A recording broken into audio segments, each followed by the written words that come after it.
waiting for translation from another chapter. This one just came in on time as previous before. And this once again shows another side that what you can do. As I said before, this manga has I want to say mixed morality, but it's playing a little bit with morality because we're asking ourselves, what is the right thing?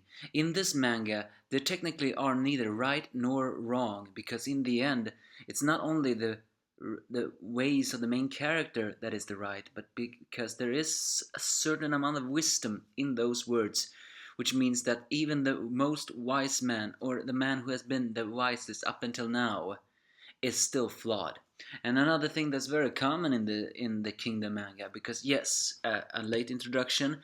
The Angry Anime Fan is me, and this is the Kingdom chapter 490. Just the whole talk about it. Another theme in this chapter that is very common, especially among Riboku's vessels, mind you, is loyalty. And why do I mention loyalty when you do not see that much? Well, when just someone is so pissed off at someone else, then that character is kind of unbearable, but has a one-track mind towards one single loyalty. Kaine could be counted as that. Although she is a lady of war, for some reasons I do not know, and we do not know her past, it's also the fact that she looked at Kyokai with a little fear in her eyes, making me think that she is way more than we think. Maybe she and Kaine are destined to become opponents. But it's also the fact that she is someone who is fiercely loyal to her lord and cares about nothing else other than that. And this is another theme of this, because Riboku has suggested something to this king of Shin-China, which is of course Seis. And that is to have an alliance of all the 5 states. Either way, their meeting begins, and of course Seis cuts right to the chase. Because, well, he knows very well that Riboku do not want to be here or anything else. As they all talk, they begin to talk. Riboku mentions that he wants him to abandon. Riboku says to Seis to abandon his dream of unifications, because even though he respects Seis from the bottom of his heart, seeing that not only did he outplay the prime minister which he made a deal with, he even united one single city to repel the unification, and has a strong will. And even though he may have himself would have wanted to serve a king like that, he still believes that this unification is nothing but a feeble dream or and much blood. And if we're talking about that, Riboku's character is also one we can quite mystery about. Because how do you say this? As I said in the as I said in the beginning of this video, morality is a very big question, especially from what we saw of Kanki in the last arc. But what I mean is, Riboku is a character I feel is sometimes a bit two-faced, but at the same time not. What do I mean? Well, he serves loyalty, even if he gets no respect from that. Yet at the same time, he hides behind shadows and uses any method he can in order to win. And in a war like these, only those who rely on honor are the weak ones. That's actually one of the laws of this manga. But at the same time, you cannot help but think that the one who is most cowardly here is Riboku.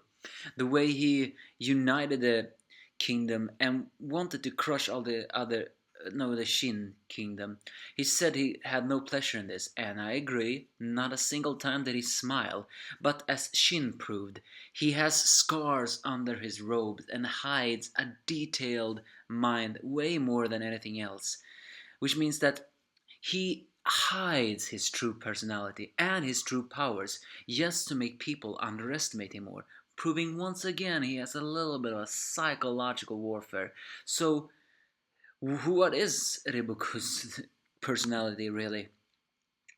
Who knows? He says he doesn't want this because it brings the greatest tragedy, when he himself were perfectly prepared to wipe out Shin.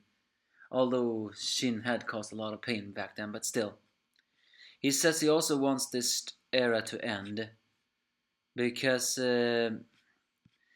well, he dislikes it too. So he says that he wants to form an alliance between the seven states, which, if you ask me, that, as I said in the previous, I did it again, didn't I? Sorry. Guess my mind doesn't work today.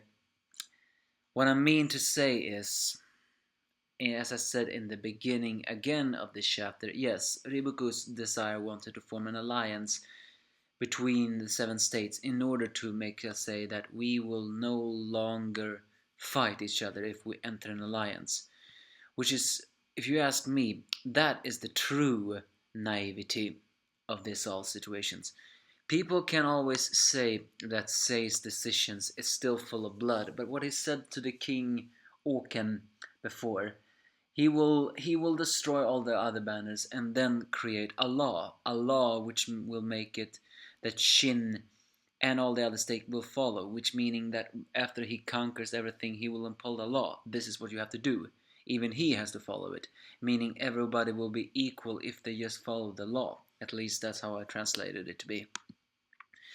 But for Riboku, he wants to unite them all this one, and then there will no longer be any blood to share. And that is why I consider that the most naive one. Even if the all kings would agree, let's form an alliance, will the people still do it? Yes, and I know what you're asking. Then how is Sei's decision any better? No, technically it's not. I mean, Sei's armies are going to kill a lot of people. But they are surrender, and those that surrender will be spared. If you only cause an alliance, then there will be friction after friction after friction. In the end, there will be an even bigger battle after all.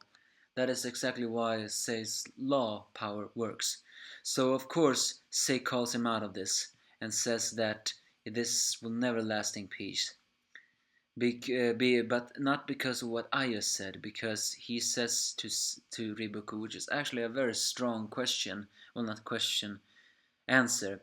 What guarantee is there that this alliance will still be upheld in 100 years of time when both you and I will have departed from this world? And that is actually true. Right now, Sei and Riboku are the eye of the storm, the people that can change China forever. And if they created this alliance, what will happen after they die? So, but law never dies. Although currently in the real world there is no longer any law, at least not to me. Law has, and why are you asking me that? Well, let's just say, ever since the decisions of leader happened this year, then I have just realized there is no longer anything that is called law in the real world. So one could actually question themselves in the Kingdom manga, even if they create this law, will it be enough? Well, let's just look at this at the manga perspective and say it will. So, well, of course, Riboku still doesn't feel like Sei's words are justified. But Sei, with strong power that even make Kanye sweat a bit, and that is actually noteworthy, seeing that she rarely fears anyone. He says that he is well aware that everything he is doing is not going to create happiness at the beginning, because he has never been afraid to admit that he knows the blood and the vessels. In fact, he was there when Sai fought for him and their kingdom, so he knows very well how much the tragedy this would spill.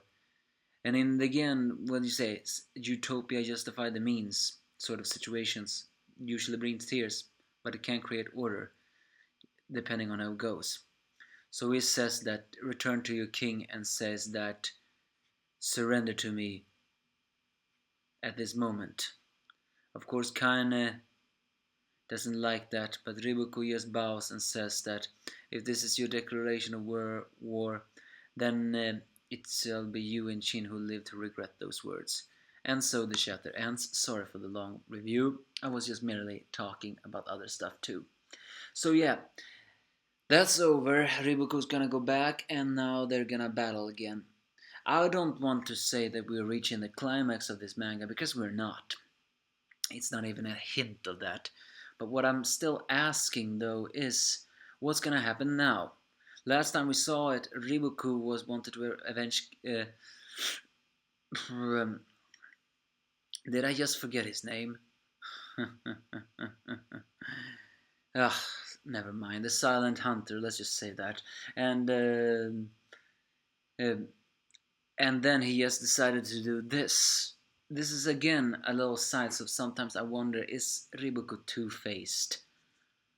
Who knows? But now that battle is gonna happen, and he swore revenge on Kanki. And given how history will happen, I have a feeling that Kanki is gonna enter this battlefield and he's gonna lose. But if history happens, Riboku is the one who's gonna suffer a fate worse than death. I mean, he's going to suffer death, but not before a total humiliation. So whatever happens now, well, I guess we'll return to the front lines soon. Sei is still having some strong moments there, but what do you think? Give me your thoughts if you have any.